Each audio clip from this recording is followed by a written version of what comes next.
আল্লাহ রাসূল সাল্লাল্লাহু আলাইহি ওয়াসাল্লাম একবার ওয়াজ করতেছেন, সহিহ বুখারীর বর্ণনা। আল্লাহর হাবিব সাল্লাল্লাহু আলাইহি ওয়াসাল্লাম বললেন, ইন্না মিনা শাজারি শাজারা, এক ধরনের গাছ আছে, লা ইয়াসকুতু ওয়ারাকুহা, যেই গাছের পাতা কোনোদিন ঝরে না, পাতা পড়ে না, একটা গাছ আছে।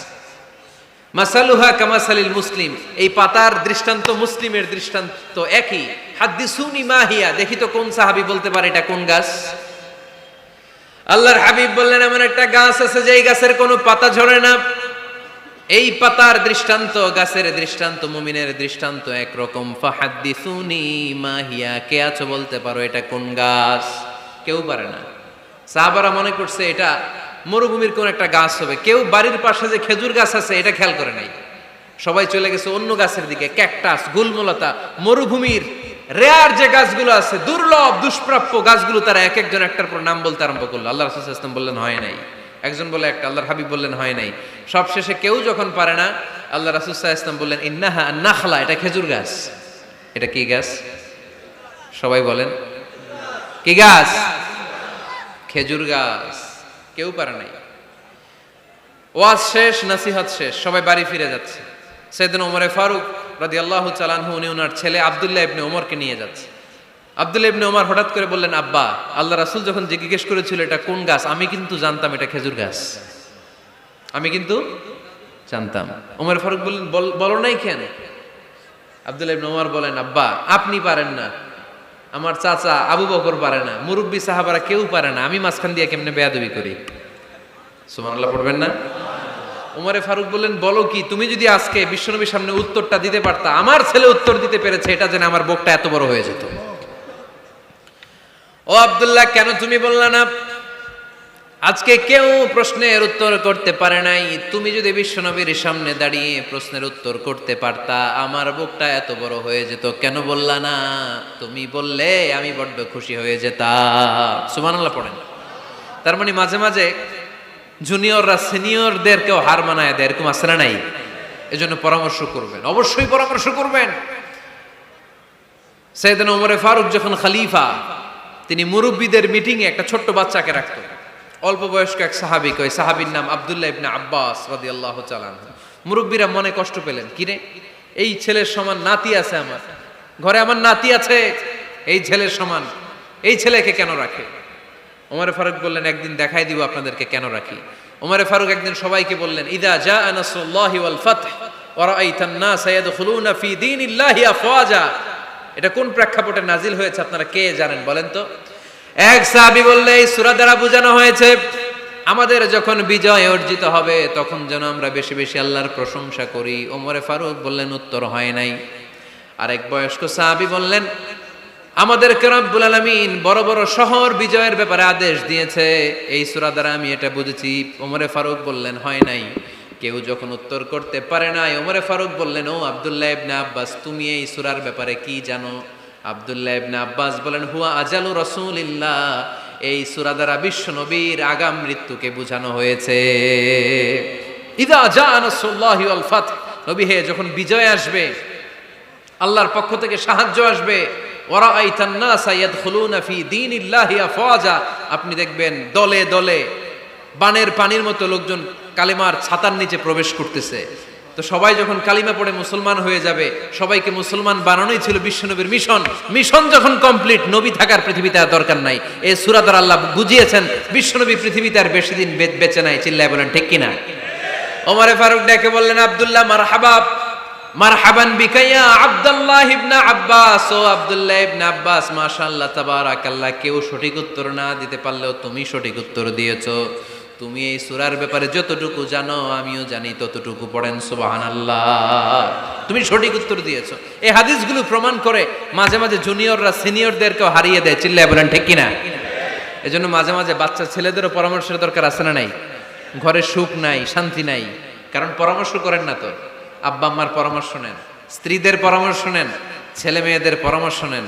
গুরুত্বপূর্ণ সিদ্ধান্ত নেওয়ার আগে পরামর্শ করে সিদ্ধান্তগুলো নেওয়ার দরকার আছে না নাই? পরামর্শ করে ফ্যামিলি মিটিংয়ে যদি আমরা সিদ্ধান্ত নেই, ওই সিদ্ধান্তে বরকত দিবে কে? আওয়াজ করে বলেন, ওই ঘরটারে বরকতময় করে কে? কয়টা গেল? 7টা। 8 নাম্বার হচ্ছে, প্রত্যেকটা ঘরে এক একটা পারিবারিক পাঠাগার গড়া চাই, ফ্যামিলি লাইব্রেরি। কার কার ঘরে পারিবারিক পাঠাগার আছে দেখি সুজানগরে? মাশাআল্লাহ, মাশাআল্লাহ পড়েন, আওয়াজ করে পড়েন মারহাবা। যাদের ঘরে নাই তাদের ঘরে একটা পাঠাগারের দরকার আছে না নাই? একটা শোকেস বানাবেন, ওখানে ইসলামী বইগুলো রাখবেন, ইসলামী সাহিত্যগুলো রাখবেন, তাফসিরগুলো রাখবেন, হাদিসের বইগুলো রাখবেন। একটা পারিবারিক পাঠাগারের দরকার আছে না নাই? কোরআনের প্রথম আয়াত হয়েছে পড়ো। কোরআনের প্রথম আয়াত কি? আল কোরআনের প্রথম বাণী পড়ো, আল হাদিসে নবীর কথা পড়ো। আল কোরআনের প্রথম বাণী পড়ো, আল হাদিসে নবীর কথা পড়ো। পড়ে পড়ে শেখো, শিখে শিখে তুমি তোমার নিজের জীবন গড়ো। পড়েন আমিন। কোরআনের প্রথম কথা কি? ইকরা, পড়ো। কোরআনের প্রথম কথা কি?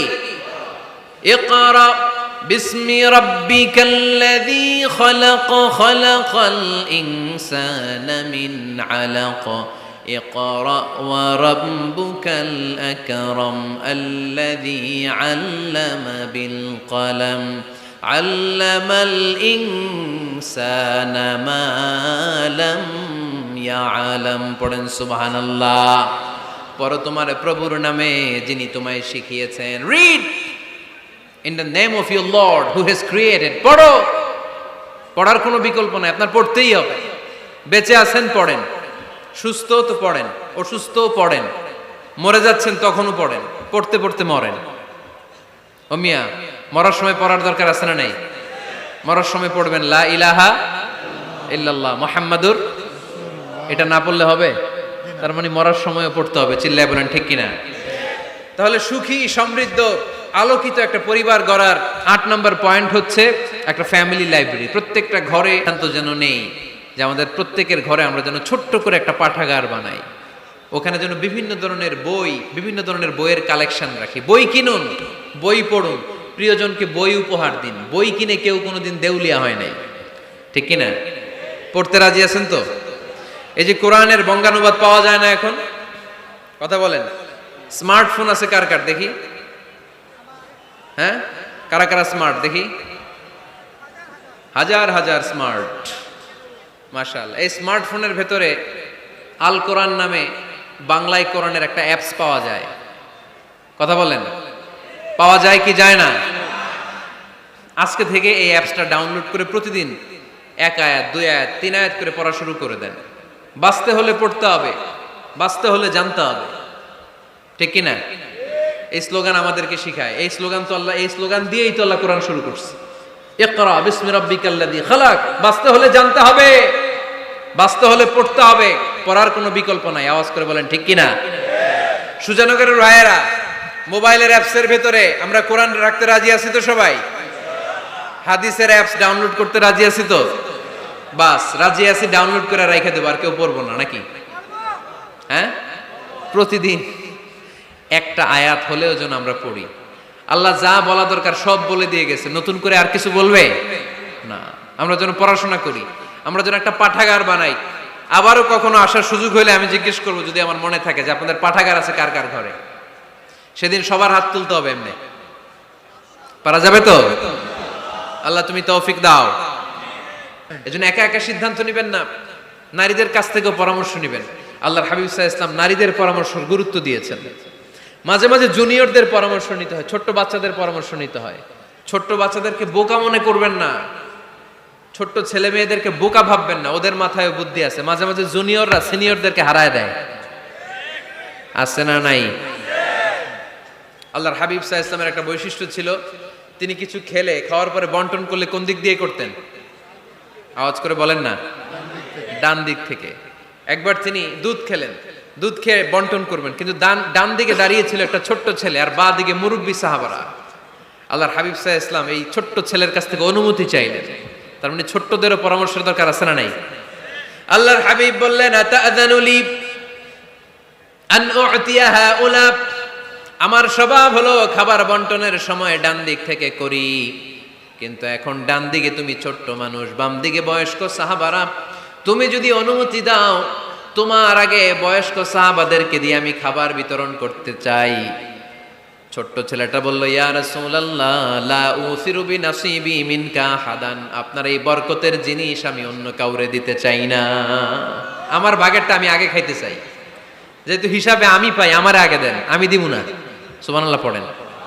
সে যেহেতু রাজি হয় নাই, আল্লাহ রাসূল সাল্লাল্লাহু আলাইহি ওয়াসাল্লাম দিতেও পারে নাই। আল্লাহর হাবিব সাল্লাল্লাহু আলাইহি ওয়াসাল্লাম দুধের পেয়ালাটা মুরব্বিদের হাতে না দিয়ে ছোট্ট বাচ্চার হাতে তুলে দিয়েছে। চিল্লায় পড়েন আল্লাহু আকবার। তাহলে ছোট্ট বাচ্চাদের পরামর্শের দলিল আছে না নাই?